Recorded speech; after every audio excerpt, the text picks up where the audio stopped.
हम लोगों का जो टॉपिक शुरू किए थे झारखंड और भारत की अर्थव्यवस्था का जनांकीय प्रारूप, इसका आज 5वां क्लास है। कोशिश तो हम लोग ये कर रहे हैं कि जनांकीय प्रारूप से या जनांकीय विशेषताओं से एक भी ऑब्जेक्टिव नहीं छूटे। समय हम लोगों का अधिक लग रहा है, इसका ये भी एक कारण है। बहुत सारा चीज हम लोग देखे हैं। आज हम लोग धार्मिक जनगणना देख लिए थे। क्या धार्मिक जनगणना देख लिए थे ना? आज के क्लास में हम लोग थोड़ा सा चर्चा जो दशकीय वृद्धि दर है, दशकीय वृद्धि दर पर हम लोग खूब चर्चा किए थे जी कि भारत में दशकीय वृद्धि दर कितना है। हम लोग ये भी चर्चा किए थे कि हिंदुओं का दशकीय वृद्धि दर कितना है, मुसलमानों का दशकीय वृद्धि दर कितना है। हिंदुओं का दशकीय वृद्धि दर राष्ट्रीय औसत से कम है कि ज्यादा? कम है। लेकिन मुसलमानों का दशकीय वृद्धि दर ज्यादा है। ये चर्चा किए थे। 17.7% दशकीय वृद्धि दर देश का है, लेकिन मुसलमानों का दशकीय वृद्धि दर कितना परसेंट है बताइए तो? 24.6। हाँ, 24.6% है और हिंदुओं का 16.8% है। थोड़ा सा दशकीय वृद्धि दर से ही हम लोग अपनी बात की शुरुआत करें, जो कि आज हम देख रहे थे कि जनांकीकी से बहुत सारे प्रश्न यूपीएससी के पीटी में भी हैं। ठीक है, कमीशन की भी जो लोग तैयारी कर रहे हैं जनांकीकी, उनके लिए बेहद महत्वपूर्ण टॉपिक है। अब थोड़ा सा जनांकीकी विशेषताओं से कुछ बात आपसे करना चाहेंगे। आपको बताना है कि 2011 के जनगणना में 2011 के जनगणना में सर्वाधिक दशकीय वृद्धि दर वाला राज्य कौन था बताइए? 2011 में जो जनगणना हुआ था उसमें सर्वाधिक दशकीय वृद्धि दर अगर किसी राज्य में था तो वह था मेघालय। सबसे ज्यादा दशकीय वृद्धि दर कहाँ था जी? मेघालय में। लेकिन आप लोग चर्चा किए थे कि 2011 के जनगणना में पहला राज्य नागालैंड है जिसका दशकीय वृद्धि दर ऋणात्मक था। तो सबसे कम दशकीय वृद्धि दर वाला राज्य बताइए? सबसे ज्यादा वाला बताइए? सबसे ज्यादा दशकीय वृद्धि दर मेघालय का है। और सबसे कम किसका है? नागालैंड का है। एक सवाल सुनिएगा, केंद्र शासित प्रदेशों से भी सवाल होते हैं। सर्वाधिक दशकीय वृद्धि दर वाला केंद्र शासित प्रदेश बताइए। तो सबसे ज्यादा दशकीय वृद्धि दर वाला केंद्र शासित प्रदेश जो है वो दादर एवं नगर हवेली है। कौन? दादर एवं नगर हवेली है। और सबसे कम दशकीय वृद्धि दर वाला केंद्र शासित प्रदेश लक्षद्वीप है। अगर केंद्र शासित प्रदेशों में सबसे ज्यादा दशकीय वृद्धि दर पूछे तब दादर एवं नगर हवेली। लेकिन सबसे कम राज्यों में अगर बात हो तो मेघालय में सबसे ज्यादा दशकीय वृद्धि दर और सबसे कम बताइए? नागालैंड। अच्छा देखिए, 2011 के जनगणना से एक प्रश्न है कि हम लोग जानते हैं कि चाइना दुनिया में पहला देश है जनसंख्या के दृष्टिकोण से। लेकिन हम लोगों को ये नहीं भूलना चाहिए कि जनसंख्या में अगर चाइना हम लोगों से आगे है तो क्षेत्रफल में, प्राकृतिक संसाधनों में भी वो हमसे आगे है।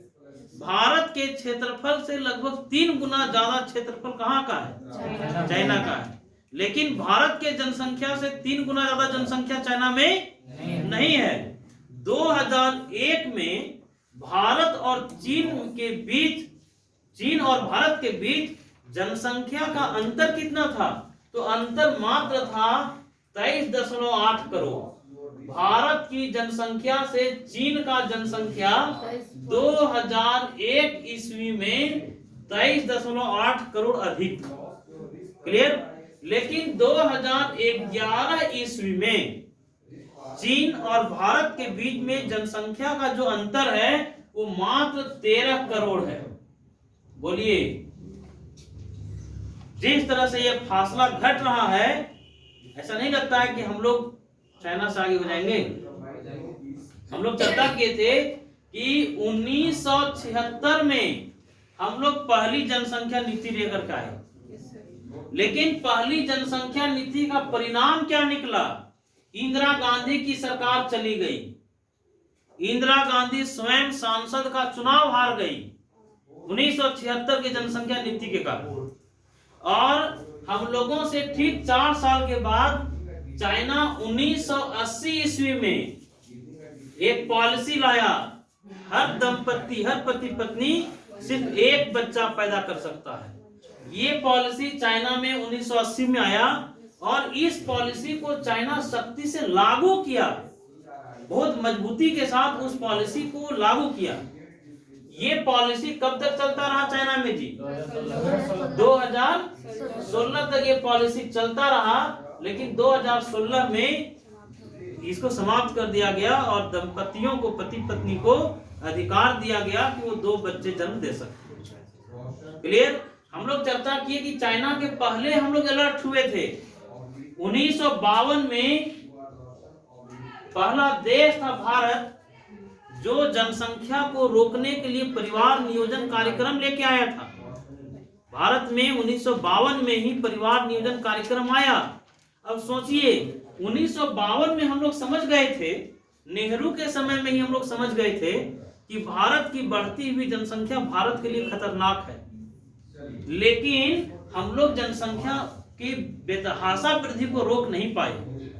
चाइना 1980 में अलर्ट हुआ और 1980 में अलर्ट होने के बाद आप ये जो देख लिए कि 2001 में अंतर कितना था जी? भारत, चीन और भारत के जनसंख्या के बीच अंतर 23.8 करोड़ था। 2011 में अंतर कितना था?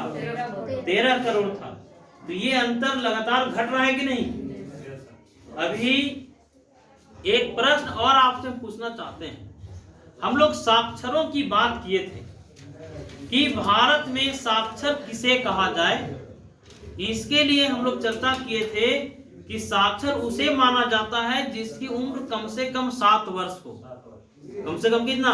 7 वर्ष या 7 वर्ष से ज्यादा, लेकिन उसे एक भाषा पढ़ने के साथ साथ लिखना भी आना चाहिए।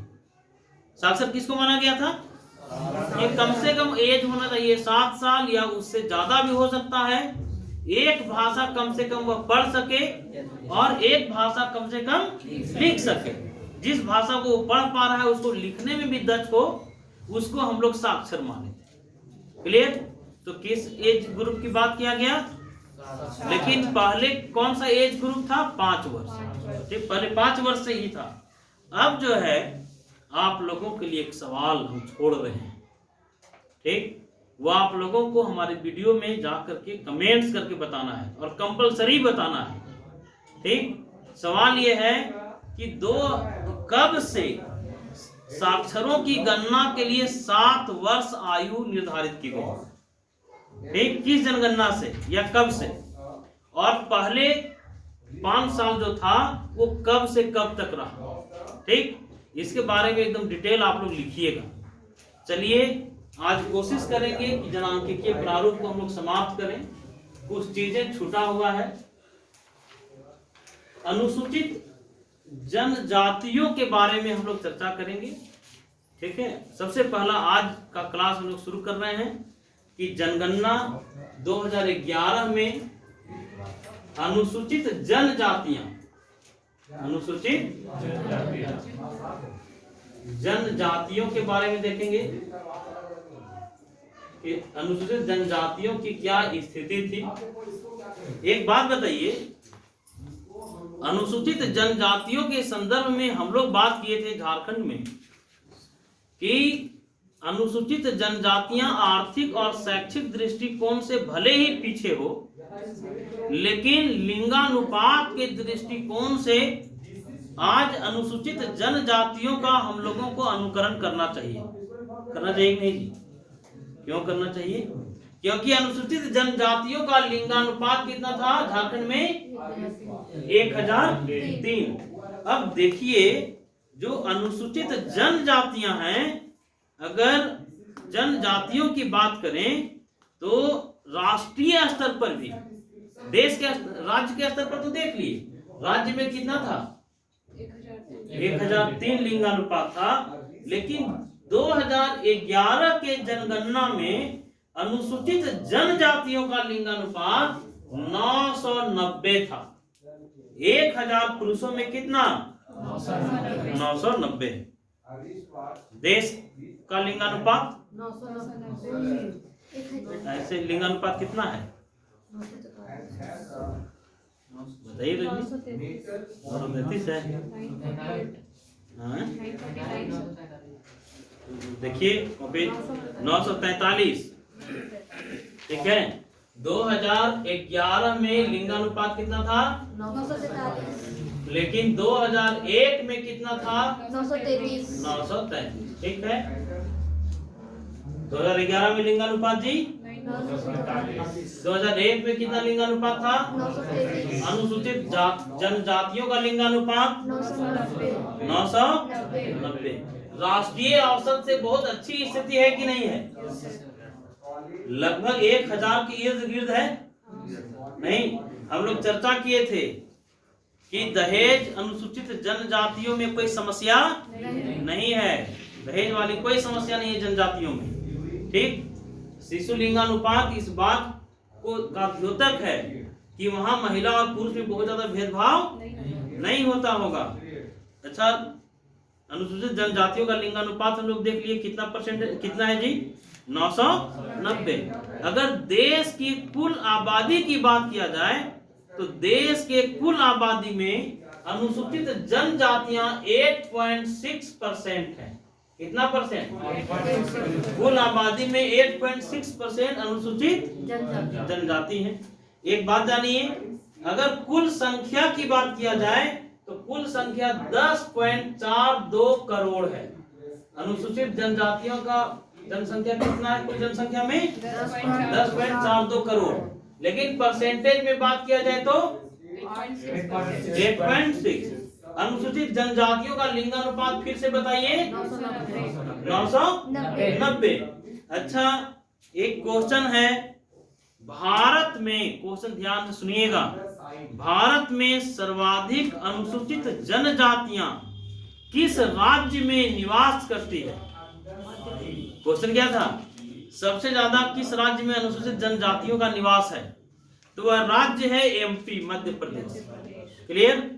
बताइए जी, वह कौन सा राज्य है भारत का जो पहली बार राज्य जनसंख्या नीति बनाया था? आंध्र प्रदेश। राज्य जनसंख्या नीति बनाने वाला भारत का पहला राज्य कौन है? आंध्र प्रदेश। सीमेंट उत्पादन में नंबर 1 राज्य कौन है?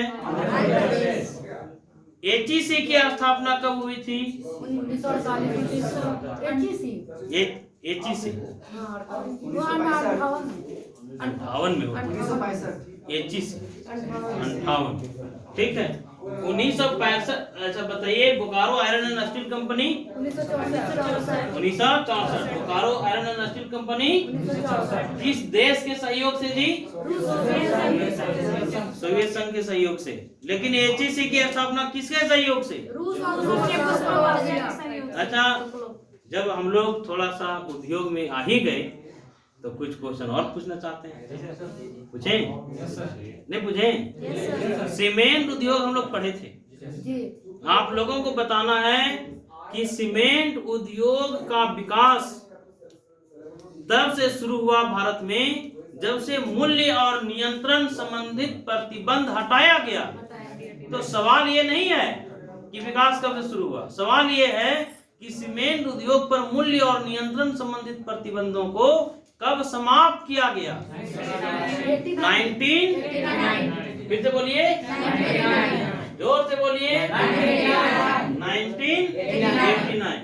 सीमेंट उद्योग से मूल्य और नियंत्रण संबंधित प्रतिबंधों को समाप्त कर दिया गया। अच्छा बताइए, जब बात सीमेंट उद्योग की हो गई, जब हम लोग भटक ही गए हैं जनांकिकी से, तो हम आपसे ये जानना चाहेंगे, सीमेंट उत्पादन में भारत का विश्व में कौन सा स्थान? दूसरा। बिल्कुल सही। अच्छा बताइए, जब दूसरा स्थान आप लोग जानते हैं तो आप ये भी बता दीजिए कि सीमेंट का आविष्कार कब हुआ था? कब हुआ था? 1800। वाह, बहुत अच्छा। सीमेंट का आविष्कार कब हुआ था? अच्छा, भारत में सीमेंट का प्रथम संयंत्र कब लगा था? 1904 में। कहाँ लगा था? चेन्नई में लगा था। क्लियर? और सीमेंट उत्पादन में भारत का विश्व में कौन सा स्थान? भारत का वह कौन सा राज्य है जो सीमेंट उत्पादन में नंबर 1 पोजीशन पर है? कौन सा? पहली बार जनसंख्या नीति बनाने वाला पहला राज्य कौन है? सबसे बड़ा संविधान संशोधन कब हुआ था? 1976 में। क्लियर? और भारत की पहली जनसंख्या नीति कब बनी थी? 1976। चाइना वन चाइल्ड पॉलिसी कब लेके आया था? कब समाप्त किया था? कब समाप्त किया था? चलिए, अनुसूचित जनजातियां झारखंड में लिंगानुपात कितना है? 1003। लेकिन देश में अनुसूचित जनजातियों का लिंगानुपात कुल जनसंख्या का कितना प्रतिशत जनसंख्या में? लेकिन कितना करोड़ है? क्लियर? सबसे ज्यादा अनुसूचित जनजातियां किस राज्य में? मध्य प्रदेश में। एकदम सही जवाब है। एक क्वेश्चन है, जब हम लोग इतनी जानकारी रख लिए तो ये भी जानकारी रखना पड़ेगा कि मध्य प्रदेश में अनुसूचित जनजातियां राज्य की कुल जनसंख्या का कितना परसेंट है? तो राज्य की कुल जनसंख्या का 21.1% आबादी मध्य प्रदेश में अनुसूचित जनजातियों का है। किसका है? अनुसूचित जनजातियों का। और दादर एवं नागर हवेली में संख्या के दृष्टिकोण से, परसेंटेज के दृष्टिकोण से सबसे ज्यादा मध्य प्रदेश, लेकिन संख्या के दृष्टिकोण से सबसे ज्यादा अनुसूचित जनजातियों का निवास दादर एवं नगर हवेली में। क्लियर? दादर एवं नगर हवेली में 17,08,85,064। कितना जी? 17,08,85,064। नहीं जी, इतना नहीं है, एक बार बताते हैं। ये आंकड़ा देख लिया जाएगा, हमको भी डॉट है इसमें कि दादर एवं नगर हवेली में संख्या के दृष्टिकोण से सबसे ज्यादा, एक केंद्र शासित प्रदेश है, सबसे ज्यादा अनुसूचित जनजातियां हैं, लेकिन राज्यों में सबसे ज्यादा कहाँ? अब देखिए, कुछ राज्य और केंद्र शासित प्रदेश ऐसे हैं जहां अनुसूचित जनजातियां हैं ही नहीं। क्लियर? वो कौन से राज्य हैं, ध्यान से सुनिएगा, और कौन से केंद्र शासित प्रदेश हैं जहां अनुसूचित जनजातियों की संख्या नहीं है या निवास नहीं करते हैं। तो कौन कौन? पुदुचेरी, दिल्ली, चंडीगढ़, हरियाणा, पंजाब में कोई भी अनुसूचित जनजातियां निवास कहां कहां बोली फिर से? पुदुचेरी, दिल्ली, चंडीगढ़, हरियाणा और पंजाब। फिर से एक बार, पुदुचेरी, दिल्ली, चंडीगढ़, हरियाणा और पंजाब में अनुसूचित जनजातियां नहीं है। अच्छा बताइए, अनुसूचित जनजातियों को जब हम लोग पढ़े तो एक बात तो हम लोगों को अच्छा लगा कि लिंगानुपात के दृष्टिकोण में देश में अच्छी स्थिति में अनुसूचित जनजातियां हैं। कितना है जी लिंगानुपात? 900। अनुसूचित जनजातियों का लिंगानुपात कितना है? 990। अब थोड़ा सा अनुसूचित जातियों की हम लोग बात कर लें। 2011 के जनगणना में अनुसूचित जातियों की क्या स्थिति थी? अनुसूचित जाति, अनुसूचित जातियां। ठीक, अब सुनिएगा क्या क्या ऑब्जेक्टिव बन सकता है। बहुत सारा ऑब्जेक्टिव यहां से तैयार होता है। जैसे आजादी के बाद अगर अनुसूचित जातियों की संख्या में वृद्धि की बात हो तो आजादी के बाद इनकी संख्या लगभग 3 गुना बढ़ा। किनकी संख्या? अनुसूचित जातियों की। जिस समय भारत आजाद हुआ था उस समय अनुसूचित जातियों की संख्या 5.17 करोड़ था आजादी के टाइम। क्लियर? आजादी के बाद पहला जनगणना कब हुआ था जी? 1951 में पहला जनगणना हुआ था। तो आजादी के टाइम में अनुसूचित जातियों की संख्या की अगर बात किया जाए तो कितना करोड़ थे? 5.1 लेकिन 1991 में जब जनगणना हुआ तो 1991 में इनकी संख्या हो गई 13.82 करोड़। ठीक, मुख्य मुख्य बातें अगर आप लिख लें तो बुरा नहीं है, कलम भी अगर चल जाए आपका तो आप चला सकते हैं। आजादी के समय इनकी आबादी कितनी थी? 5.17। उसके बाद 1991 में इनकी संख्या 13.82 करोड़ हो गया और 2011 में इनकी आबादी हो गई 2013 करोड़। 20 करोड़ 13 लाख आबादी हो गई किसका? तो लगभग, ठीक है, लगभग 3 गुना बढ़ा। 60 सालों में इनकी आबादी 3 गुना। ठीक, अब देखिए दशकीय वृद्धि दर हम लोग हिंदू मुसलमान का देखे थे ना? मुसलमानों का दशकीय वृद्धि दर कितना था? 24%। हिंदुओं का कितना था? 16.8 है ना? 16.8 था। हाँ, जनजाति खतरनाक होता है क्या? खतरनाक किस तरह? अंडमान के बारे में सुनते हैं, वहाँ तो बहुत खतरनाक नदी पाया जाता है। नहीं, जैसे देखिए ऐसा है कि कि वहाँ बहुत सारी ऐसी जनजातियां हैं जो समाज से मिलजुल करके नहीं रहना चाहते हैं। ठीक है, एकाकी जीवन, अकेलापन का जीवन ये जी रहे हैं। ठीक है, और सरकार भी चाहती है कि इनका जो अपना रीति रिवाज है वो समाज के संपर्क में आने से इनका अपना मूल रीति रिवाज पर संकट आ सकता है कि नहीं। इसलिए सरकार भी नहीं चाहती है कि इनका अपना मूल अस्तित्व जो है वो खतरे में आए। देखिए अनुसूचित जातियों की हम लोग बात कर रहे थे कि इनका दशकीय वृद्धि दर 11 में 20.8% रहा। तो बताइए जो अनुसूचित जातियां हैं इनका राष्ट्रीय औसत जो है दशकीय वृद्धि दर का 17.7 था। दशकीय वृद्धि दर 17.7, उससे ज्यादा है कि कम है? ज्यादा है। कितना है? 20.8% दशकीय वृद्धि दर अनुसूचित जातियों का। एक सवाल है कि सर्वाधिक एवं न्यूनतम अनुसूचित जाति कहाँ रहते हैं, किस राज्य में रहते हैं? तो सबसे ज्यादा यूपी में रहते हैं और सबसे कम मिजोरम में। सबसे ज्यादा कहाँ? यूपी में। सर्वाधिक अनुसूचित जनजातियों की संख्या यूपी में है और सबसे कम कहाँ है?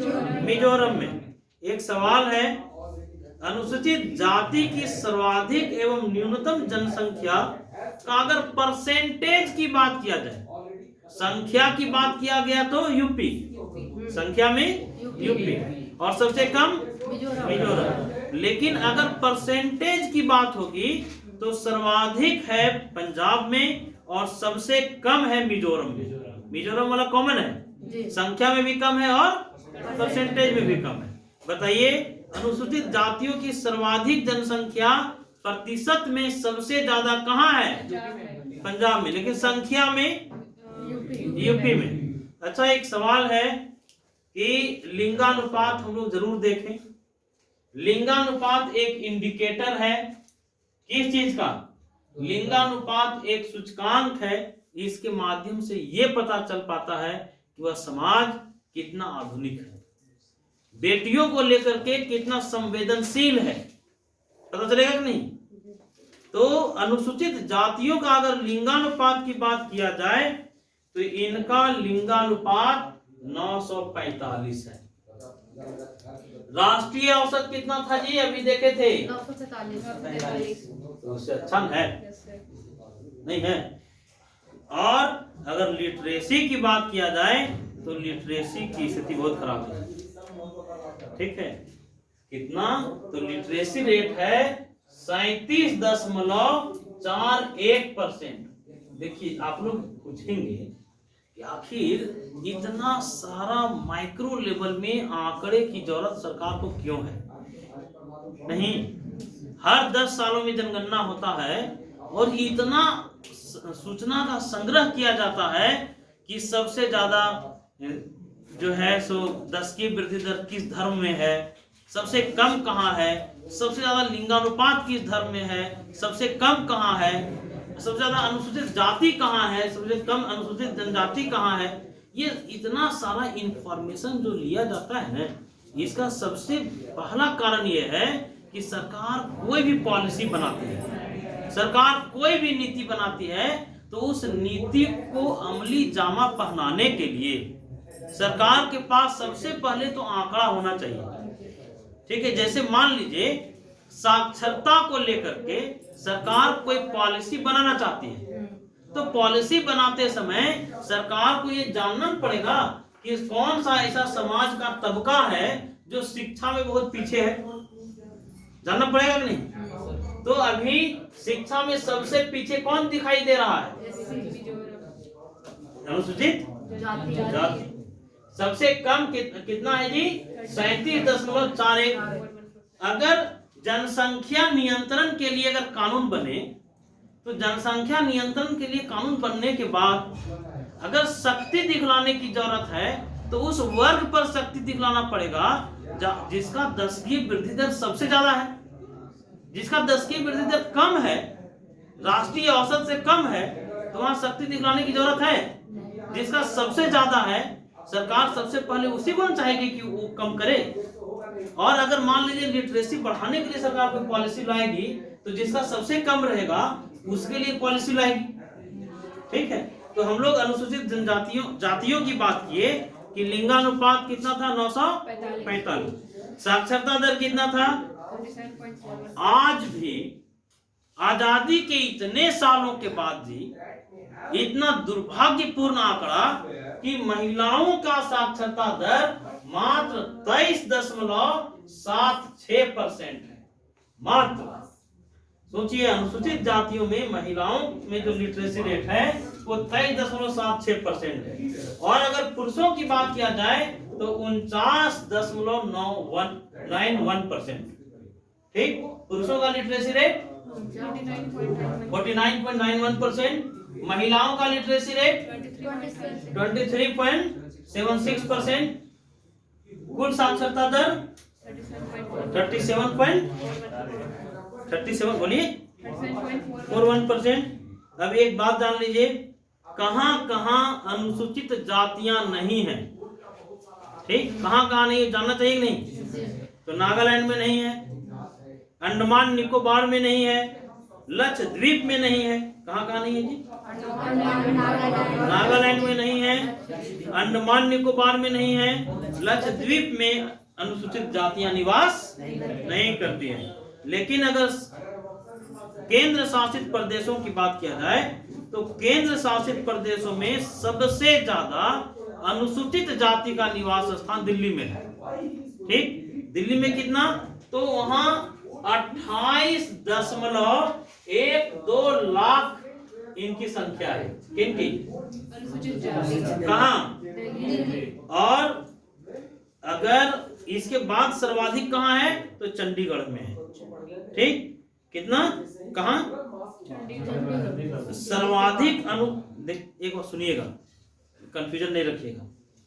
अगर संघीय क्षेत्र में केंद्र शासित प्रदेशों में सबसे ज्यादा अनुसूचित जातियां कहीं हैं तो नहीं दिल्ली में है। ठीक, लेकिन अगर परसेंटेज के दृष्टिकोण से बात किया जाए तो चंडीगढ़ में। प्रतिशतता में कहां आगे हैं, चंडीगढ़। अब देखिए, एक लास्ट टॉपिक पर हमको चर्चा करना है, उसके बाद जनांकीय विशेषता हमको समाप्त करना है। फिर कल जनांकीय के ही किसी टॉपिक पर हम लोग चर्चा करेंगे। हो सकता है कल का चर्चा हम लोग करें जनसंख्या नीति पर, 76 की जनसंख्या नीति और 2000 की जनसंख्या नीति, दोनों पर चर्चा करेंगे। और बड़ा इंपॉर्टेंट टॉपिक भी है वो। हम लोग लिटरेसी रेट देख लिए थे जी, देख लिए थे ना, जनघनत्व भी देख लिए थे, जनसंख्या वृद्धि भी देख लिए थे, शिशु लिंगानुपात भी देख लिए थे। कुछ छूट तो नहीं रहा है, देख लें एक बार। हाँ, एक टॉपिक, जब भी जनगणना होता है तो जनगणना में एक आंकड़ा कलेक्ट किया जाता है और वो आंकड़ा है जनसंख्या का शहर और गांव में डिस्ट्रीब्यूशन। ठीक, जनसंख्या का गांव में और शहर में कितना डिस्ट्रीब्यूशन है ये जानने का प्रयास जनगणना में जरूर किया जाता है। अब आप लोगों के मन में एक सवाल आएगा कि आखिर जनसंख्या का ग्रामीण और शहरी डिस्ट्रीब्यूशन के आंकड़े हम लोगों को क्यों चाहिए? आखिर सरकार क्यों आंकड़ा चाहती है? सरकार जब बजट बनाती है तो उस बजट में गांवों में कितना खर्च करना चाहिए, शहर में कितना खर्च करना चाहिए, ये खर्च तय करने के लिए सरकार को नहीं पता होना चाहिए कि आखिर निवास कितने लोग गांव में करते हैं, शहर में कितने लोग करते हैं? नहीं, विकास की कोई भी परियोजना शुरू करने के पहले सरकार को ये जानना पड़ेगा कि गांव और शहर की जनसंख्या में अंतर कितना है। जैसे मान लीजिए सरकार बिना जाने शहरों में सारी विकास परियोजनाएं शुरू कर दी तो आबादी का एक बड़ा वर्ग जो है, जो गांव में रहता है, उन परियोजनाओं से, विकास योजनाओं से लाभ नहीं ले पाएगा। इसलिए सरकार को ये पहले जानना पड़ेगा कि गांव में कितने लोग रहते हैं और शहर में कितने लोग रहते हैं। अब सुनिएगा, अगर 2011 के जनगणना की बात करें, जब हम लोगों की आबादी 121 करोड़ हो गया था, उस समय जनसंख्या कितनी थी शहरों में? तो शहरी आबादी था 37.7 करोड़। शहरों में कितने लोग रह रहे थे?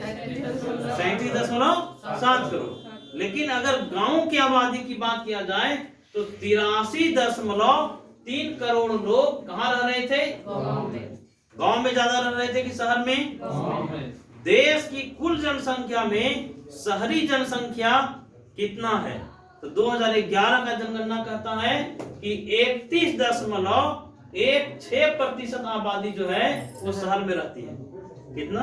31.16। कहाँ?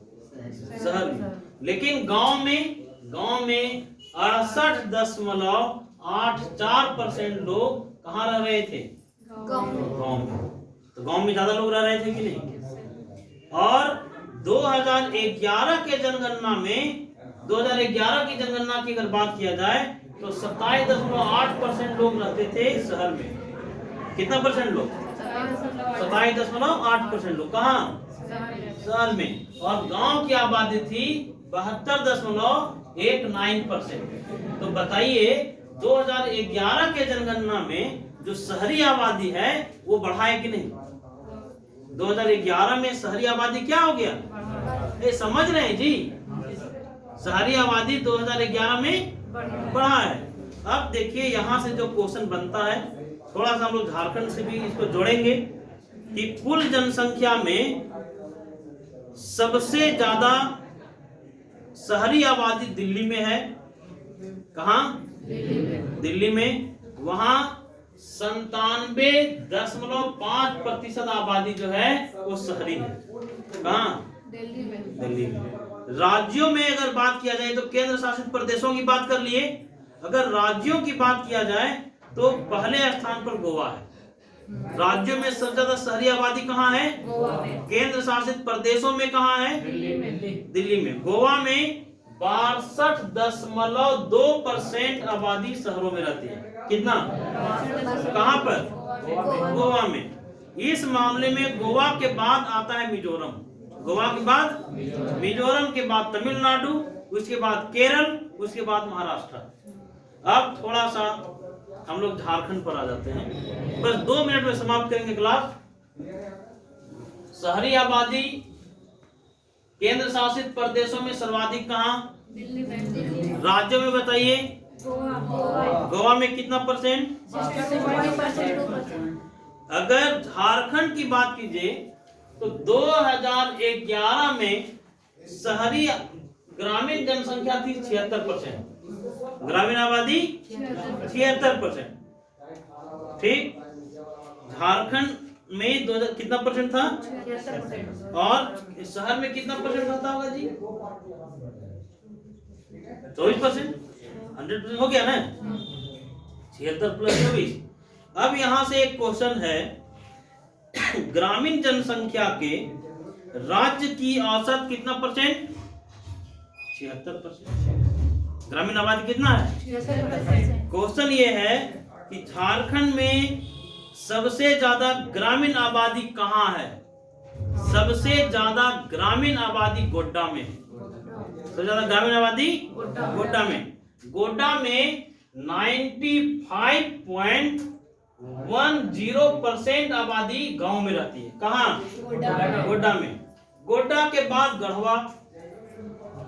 पहले देखिए क्या बोले, बोलिए। गोड्डा के बाद गढ़वा में कितना? तो गढ़वा में 94.73%। कहाँ? गढ़वा में कितना परसेंट? 94.73%।